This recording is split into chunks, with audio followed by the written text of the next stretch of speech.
नमस्कार, स्वागत है आपका राज्यसभा टेलीविजन के खास कार्यक्रम टू द पॉइंट में। अगर आपको याद हो, कृषि मंत्रालय के अंडर में एक डिपार्टमेंट होता था जिसका नाम था मत्स्य, डेयरी और पशुपालन। इस पूरे विभाग को अलग करके एक पूरा मंत्रालय अब बनाया गया है और इस मंत्रालय का कार्यभार संभालेंगे बेगूसराय से जीत कर आने वाले सांसद और पूर्व केंद्रीय मंत्री गिरिराज सिंह। आपका स्वागत है। मेरा पहला सवाल कि चुनाव की क्या थकान उतर चुकी है? जिस देश का प्रधानमंत्री एक दिन छुट्टी ना ले, उस देश के प्रधानमंत्री के टीम का व्यक्ति अगर थकान मिटाने लगेगा तो प्रधानमंत्री के सपनों को हम सब मिलके कैसे साकार करेंगे। इसलिए थकान तो चुनाव खत्म, थकान खत्म। अच्छा गिरिराज जी, पहला सवाल जो मेरा ये है कि जो पूरा डिपार्टमेंट नया बनाया गया है मत्स्य पालन, पशुपालन और डेयरी का, ये कृषि मंत्रालय से कैसे अलग होगा? इसकी जो पूरी एक रूपरेखा है वो आप इसको कैसे गठित करेंगे? देखिए, कृषि मंत्रालय में ये जाना जाता था कृषि मंत्रालय, कोऑपरेटिव और एनिमल हस्बेंड्री जी। लेकिन प्रधानमंत्री ने फिशरी को अलग किया पहले, फिर फिशरी और एनिमल हस्बेंड्री या डेयरी को मिला के एक मंत्रालय किया है। 60 के दशक में कभी भारत अन्न के क्षेत्र में कमी थी। लाल बहादुर शास्त्री उस समय प्रधानमंत्री थे और स्वामीनाथन आज भी हैं, वो एक बड़े साइंटिस्ट थे। तो उस समय स्वामीनाथन जी और अन्य वैज्ञानिकों के सहारे अब तक हम अन्न में एक्सपोर्टर हो गए, हम ऑप्टिमम पर जा रहे हैं। लेकिन किसान को फायदा केवल क्रॉप से नहीं होगा, एग्रीकल्चर विथ लाइव स्टॉक। अगर हमने इस फार्मूला को लागू किया तभी किसान को लाभ होगा। लेकिन अभी तक की जो सरकारें थीं, बहुत ज़्यादा जो लाइव स्टॉक से जो एक किसान की ज़िंदगी में एक जो इम्पैक्ट पड़ता था वो नहीं दिख रहा था। तो उसका मेन कारण, आप तो खुद एक किसान रहे हैं, किसान परिवार को बिलोंग करते हैं, तो जो चुनौतियां आती हैं किसान की ज़िंदगी में वो क्या है और उसका लाभ किसान को क्यों नहीं मिल पाया अभी तक? देखिए, सर्वप्रथम आप देखें तो जानवर का हेल्थ केयर, आदमी को भी देखेंगे तो उसी हेल्थ केयर, अगर वो स्वस्थ है जानवर तो स्वाभाविक है किसान को दूध देने वाली गाय अगर बीमारी ना हो तो वो दूध देती रहेगी। लेकिन इतने डिजीज हैं, अब सपोज कीजिए नहीं बल्कि एक्चुअल एक मुंह पका बीमारी होती है, खुरपा रोग कहते, FMD रोग कहते, फुट एंड माउथ डिजीज। हाँ, फुट एंड माउथ डिजीज। अब ये जिस जानवर को हो गया, एक तो वायरल है तो वायरल फैलाता, दूसरा दूध गिर जाता, फिर आगे इनफर्टिलिटी में भी दिक्कत होती, फर्टिलिटी में भी दिक्कत होती, इनफर्टाइल हो जाती। अब तक की सरकारों ने कभी सोचा नहीं, एक स्कीम बना लिया कि इतना % केंद्र देगा, इतना राज्य देगा। कोई राज्य कर पाया, कोई राज्य नहीं कर पाया। और ये है, जब तक पूरा देश में मुक्त नहीं होगा, जैसे पोलियो का रोग है, कई टीबी का उन्मूलन, तो पूरी दुनिया ने इस पर कानून एक तरह से रोग मुक्त किया है FMD पे। अभी कुछ अफ्रीका के देश और पाकिस्तान, बांग्लादेश जैसे देश बचे हुए हैं। प्रधानमंत्री जी ने एकदम क्विक एक्शन लिया और पहले कैबिनेट में हमें 13,500 करोड़ दिया पूरे भारत से FMD को मुक्त कराने के लिए। ये किसानों के हित में होगा। इसको डायरेक्ट कुछ दिखता, लेकिन अंत में तो किसानों के पास ही जाता। अब उसकी योजना हम बना रहे हैं। एक और रोग होता ब्रूसेलोसिस। ये ब्रूसेलोसिस ऐसी बीमारी है कि महिलाओं के छूत पकड़ लेते हैं। इसके भी उन्मूलन के लिए हमने बनाया है। तो हमारे सामने चुनौतियां जो थी पहले कि कैसे रोग मुक्त करें, उन्मूलन, आदमी में पोलियो उन्मूलन, टीबी उन्मूलन, उसी तरह जानवर में हम कंपेयर नहीं कर रहे हैं कि वो रोग कैसा था। हम इसके उन्मूलन के लिए 5 वर्ष में हम संकल्प लिए हैं, करेंगे और 100 दिन में इसे इम्प्लीमेंट करेंगे। लेकिन गिरिराज जी, जब भी किसी ऐसी बड़ी जो योजना होती है और उसका इम्प्लीमेंटेशन होता है तो उसमें बहुत सारे चैलेंजेस भी आते हैं। और आपने जैसे कहा कि जो जितनी भी बीमारियां हैं, अगर उनसे छुटकारा चाहिए और आपको अपनी गाय, भैंसे, बाकी पशु बहुत स्वस्थ दिखने हैं, तो कहीं ना कहीं हमें रिसर्च एंड डेवलपमेंट भी करना पड़ता है। तो क्या हम कृषि विज्ञान केंद्र जो हमारे देश में बने हुए हैं, कुछ इसी की तर्ज पर कुछ ऐसे इंस्टीट्यूट्स बनाए जाएंगे जिनके ज़रिए ये चीज़ें स्थापित होंगी? बिल्कुल सही आपने कहा। अभी तो विभाग, पहले तो विभाग को बाइफरकेट प्रधानमंत्री जी ने किए। अब हमारे रिसर्च जो एनिमल साइंसेस से हैं उनको अब कृषि विज्ञान के तर्ज पर, अब आज ही हम लोगों ने विचार किया कृषि विज्ञान केंद्र के तर्ज पर पशु मत्स्य विज्ञान केंद्र की स्थापना। अब उसकी रूपरेखा, मुझे कुछ समय लगेंगे लेकिन हम इन कामों को भी करेंगे। अगर हम नहीं किए तो जो कृषि विज्ञान केंद्र के कारण एक्सटेंशन का काम होता है, उस एक्सटेंशन में हमें उसका लाभ किसानों को कृषि का तो मिल जाएगा, कृषि से जुड़े हुए अन्य चीज़ों का मिल जाएगा, लेकिन पशु से जुड़े हुए, मत्स्य से जुड़े हुए, भेड़ बकरी से जुड़े हुए, हम तो कई और जानवर जिसकी चर्चा नहीं होती है, ऊँट हैं, उन पर भी हम काम कर रहे हैं। मेरा अगला सवाल इनफैक्ट यही था कि जब भी हम पशुपालन की बात करते हैं तो ज़्यादातर लोग गाय, भैंस, इसकी ही ज़्यादा बात होती है और मछली पालन की भी लोग बात करते हैं। लेकिन इनके अलावा जो जानवरों का दायरा है, जैसे आपने खुद बोला, वो हमेशा निगलेक्टेड रहे हैं, इग्नोर्ड रहे हैं। तो ऐसा क्या है कि जो पूरा रेडार है, जो पूरा फोकस है, वो सिर्फ गाय और भैंसों और मछली पर आके ही टिक जाता है? इसलिए कि अब तक ध्यान नहीं दिया गया। हमारे गांधी जी ही नहीं, सब लोग कहते थे बकरी गरीबों का एटीएम है। मेरे मन में एक रूपरेखा खींच रहे हैं जो हम 100 दिन के अंदर उसको बनाएंगे कि कैसे हम बकरी को गरीबों तक नेटवर्क बनावें, उनके हेल्थ को, उनके नस्ल सुधार को, उनकी पहुंच को, ये हम काम करें।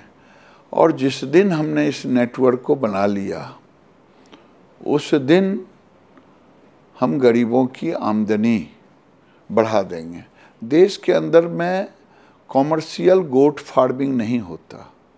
हमारे यहाँ डेयरी भी बैकयार्ड डेयरी है, 2 जानवर, 4 जानवर, 6 जानवर, मैक्सिमम 10 जानवर।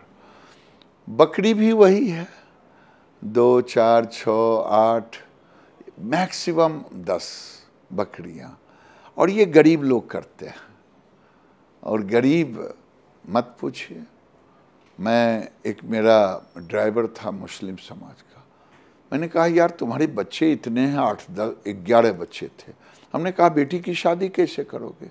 कहा कि सास ने 4 बकरियां दी है और मैं बकरी अगले साल करूंगा, ये होगा। उसने गुना भाग बता दिया कि मैं अपने खर्चे का पूरा वो बकरी पालन से ही करता है। बकरी पालन से एक मेजर खर्च निकाल लूंगा। यानी गरीबों के लिए एक एटीएम है, गरीबों के लिए। गाय किसानों के लिए भी है और बकरी भी किसानों के लिए है, लेकिन बकरी गरीबों के लिए सबसे बड़ा एटीएम है। गिरिराज जी, अगर जैसे बाकी देश देखें, खासकर डेयरी फार्मिंग की जब हम बात करते हैं, तो ऑस्ट्रेलिया जैसा जो कॉन्टिनेंट है, खासकर न्यूजीलैंड में बहुत ज़्यादा डेयरी प्रोसेसिंग को लेकर काम हुआ है और वहाँ पे ये देखा गया है कि बहुत सारे पढ़े लिखे लोग भी उसमें जुड़े हुए हैं। जैसे आपने कहा कि बकरी गरीबों का एटीएम माना जाता है, लेकिन ऐसा कौन सी योजना होगी जिससे कि पढ़े लिखे लोग इस प्रोफेशन में आएँ और इसको ल्यूक्रेटिव एक प्रोफेशन के तौर पर देख सकें? क्योंकि ज़्यादातर देखा गया है गांव देहात के इलाकों में बहुत सारा जो नवयुवक है वो ये काम नहीं करना चाहता, उसे कैसे जोड़ेंगे? देखिए, इसमें दो चीज़ है। कुछ एक देश में, एशिया के कुछ देश और कई, जहाँ मिठाई चलता है, नहीं तो उसके वैल्यू एडिशन चलते हैं। एक देश है जो वैल्यू एडिशन में आगे है, जिसकी चर्चा आप करना चाहती हैं, मैं भी उसको स्वीकारता हूँ, न्यूजीलैंड। हम वैल्यू एडिशन में जाएंगे जिसमें हम एनडीडीबी का सहारा ले रहे हैं। एनडीडीबी हमारा एक अंग है, उनका सहारा लेंगे। वही नहीं, हम इसको कई तरह से हम इसकी योजना बना रहे हैं। डेयरी प्रोसेसिंग के लिए, डेयरी के वैल्यू एडिशन के लिए, बकरियों की बात भी मैंने बीच में की। बकरी पालन अब नए नए लड़के करना शुरू कर दिए हैं। नस्ल सुधार पर हमने कभी ध्यान नहीं दिया। अब आपको एक कहानी बताऊं। एक गिर गाय है। ये गिर ज़्यादा गुजरात में है, कुछ राजस्थान, कुछ बॉर्डर इलाका। वो गिर गाय ब्राज़ील ले गया, उसने 6 लीटर से उठा करके 46 लीटर ले गया। ये आज़ादी के समय देश के नीतिकारों ने, मैं नाम ले ही नहीं रहा क्योंकि बहुत बड़े आदमी नेहरू थे, उनका नाम लेना उचित नहीं होगा, लेकिन हमने कृषि को भी नहीं ध्यान दिया। तो लाल बहादुर शास्त्री जिन्होंने कृषि को इतना आगे ले गया, और एनिमल को तो ले ही नहीं गए। अब देखिए, ब्राज़ील ने वो 6 लीटर 8 लीटर से उठा के 46 लीटर पर ले गया। अभी ये सरकार एक स्कीम बनाई है नस्ल देशी के लिए। हम एम्ब्रियो ट्रांसप्लांट भी करेंगे। हमारे पास जानवरों में, देसी जानवरों में कई ऐसे कैटेगरी हैं। छोटी गायें भी हैं गाय में जो दूध कम देती, उसको हम एम्ब्रियो ट्रांसप्लांट में लेंगे, शुरू कर दिया। तो ये जो जर्म प्लाज्म चेंज करने की बात हो रही है, क्या ये वही चीज़ है? हाँ, लगभग वही है। तो कई तरह से हम आगे बढ़ेंगे बड़े तेजी से। जो आज की तारीख में सेक्स सीमेन कहते हैं, शॉर्ट सेक्स सीमेन सॉर्टिंग, हम उसको सॉर्टिंग करते हैं, फीमेल ही पैदा होगी। हम उस पर भी बड़ी तेजी से काम कर रहे हैं। तो कई ऐसे क्षेत्र हैं जिससे कि किसानों की आय बढ़े, जो थ्रेट है वो कम। अगर बाछा हो जाता, मेल हो जाता, किसान को लगता अब क्या करेंगे, जोत तो होता नहीं, जो छोटी हो गई प्लॉट। अब ये हम तेजी से इसको बढ़ाएंगे, जिसको सेक्स सीमन मेल फीमेल दोनों को अलग करके।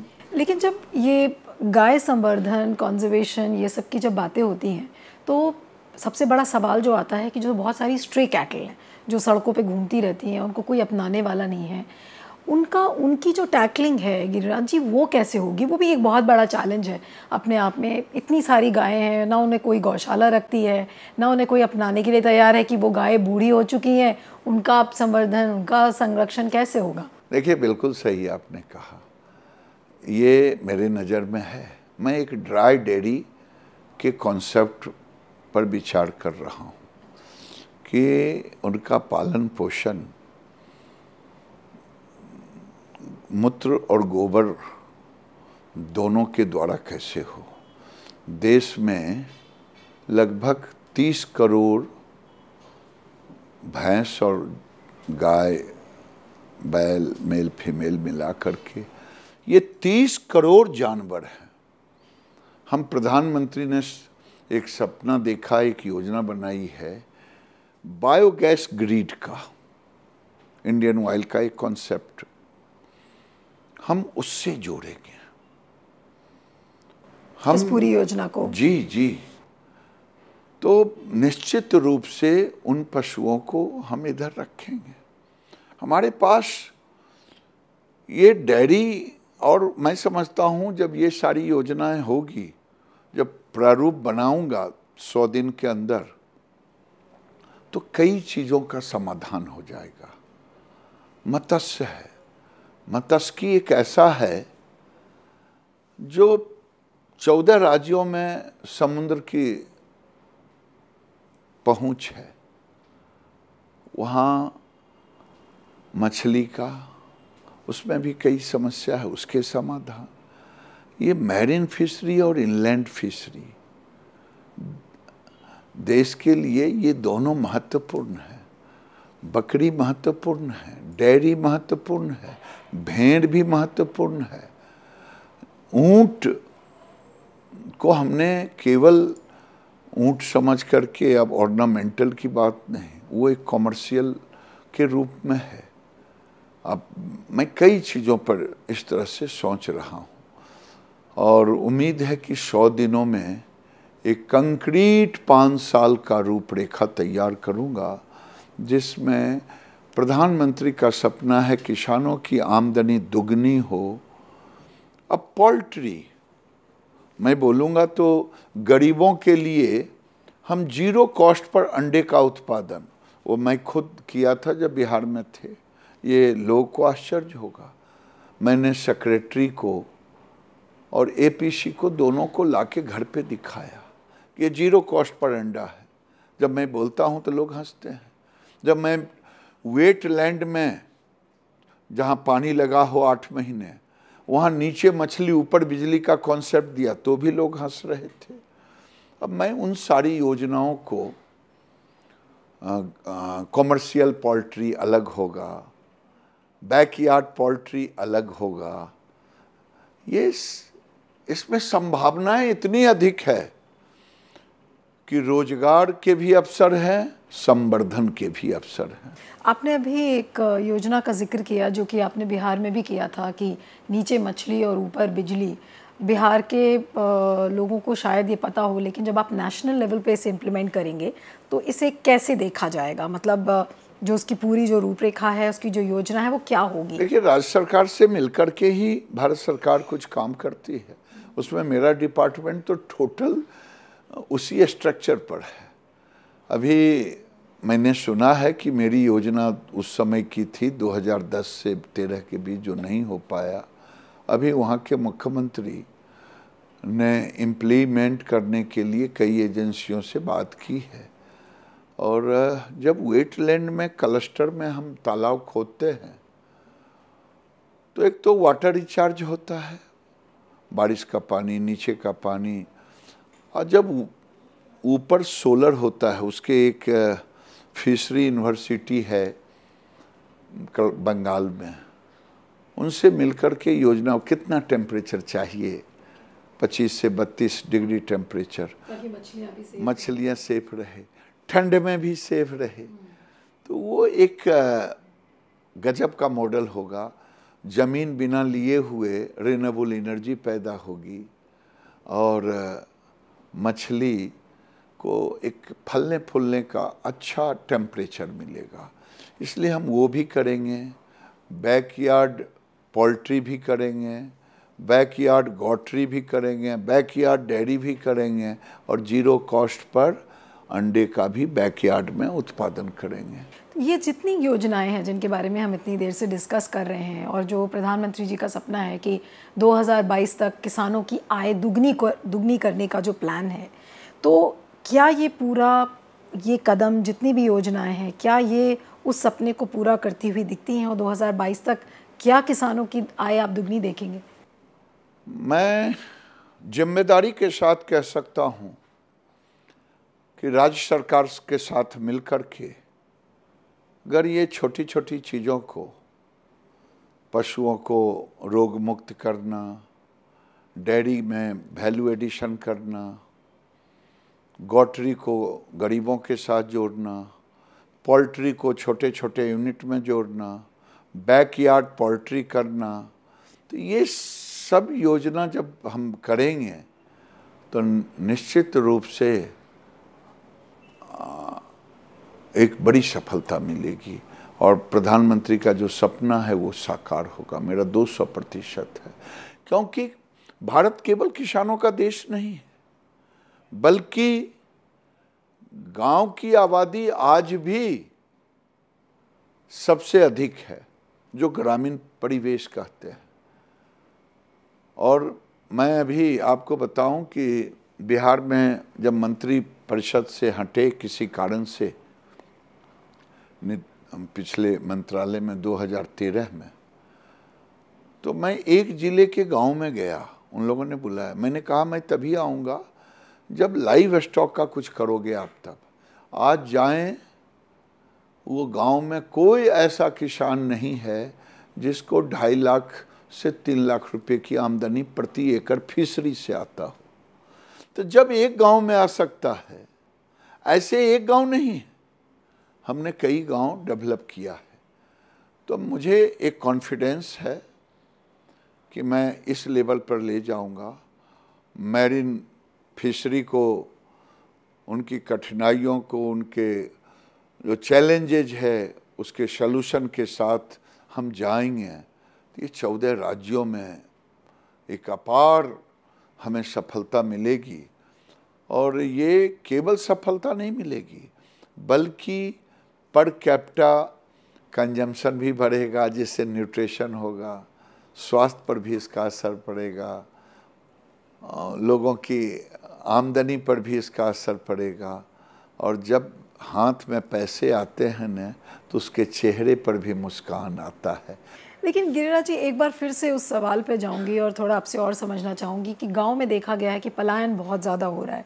नवयुवक खेती नहीं करना चाह रहे हैं। वो जब खेती नहीं कर रहे हैं तो फिर वो जानवरों की देखभाल कैसे करेंगे? तो जब तक किसान के परिवारों से उनके जो नवयुवक हैं, जो यूथ्स हैं, वो अगर नहीं जुड़ेंगे तो उस किसान परिवार का काम कैसे आगे बढ़ेगा? तो मेरा सवाल ये है कि नवयुवकों में लाइवस्टॉक के प्रति रुचि लाने का काम सरकार कैसे करेगी? देखिए, माहौल बनाना पड़ेगा, एक्सपोजर देना पड़ेगा, एक्सपोजर विजिट करेंगे।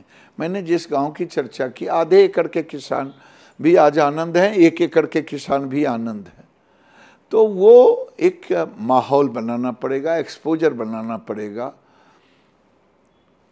चाहे हॉर्टिकल्चर करे, हॉर्टिकल्चर की चर्चा मैं नहीं करूँगा, लेकिन अब समय आ गया है कि मोदी जी की सरकार हर क्षेत्र में काम कर रहा है। हम अगर मुर्गी की बात कर रहे हैं, फिशरी की बात कर रहे हैं, मत्स्य की, डेयरी की बात कर रहे हैं, ब्रीडिंग फार्म की बात कर रहे हैं, तो दूसरे तरफ एग्रीकल्चर में भी कई क्रांतिकारी चीज़ें हो रही है।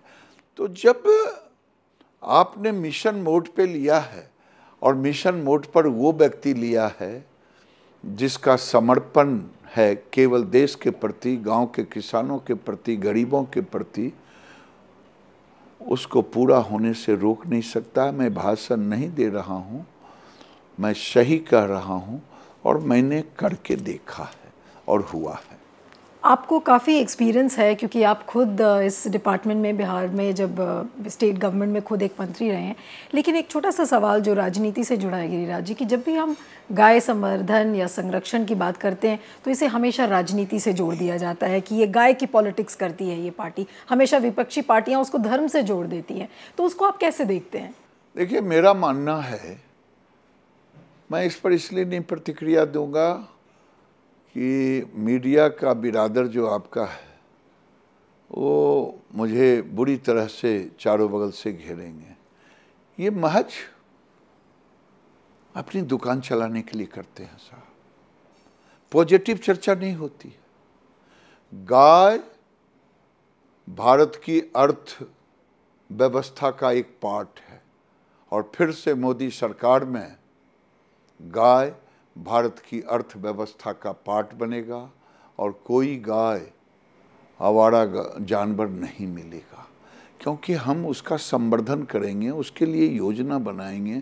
कई तरह की चीज़ें हैं जिस पर अभी हम डिस्कशन करें तो बड़े लंबे समय लगे। लेकिन लोगों ने किया नहीं।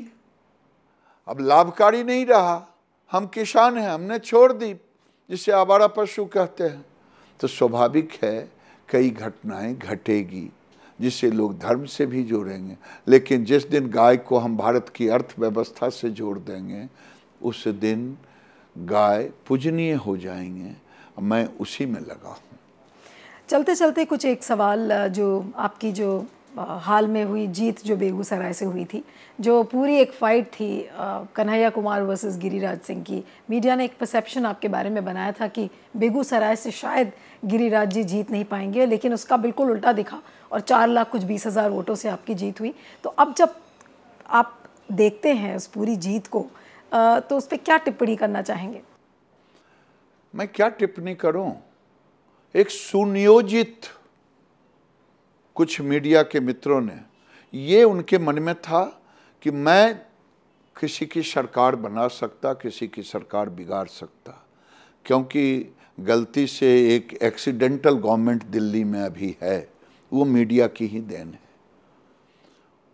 वही लोग, पूरे दुनिया और देश के लोग वहाँ ये माहौल क्रिएट कर रहे थे। उन्हें नहीं पता था ये जन आंदोलन बन चुका है मोदी का मूवमेंट, और ज़मीन पर गरीबों की आंखों में झांक के नहीं देखे ये मीडिया के लोग। पूरे देश से 5,000-7,000 लोग चले गए, माहौल क्रिएट कर रहे थे, दूषित वातावरण कर रहे थे। लेकिन जनता, जितना इन्होंने दूषित वातावरण की, एक से एक सेलिब्रिटी गए, कोई डफली बजा रहा, कोई क्या कर रहा है, लेकिन जनता उतनी इकट्ठी होती गई मोदी के साथ। वो मेरी जीत नहीं है, वो जीत महादेव ऊपर है, उनकी जीत है, नीचे मोदी और वहाँ की जनता की।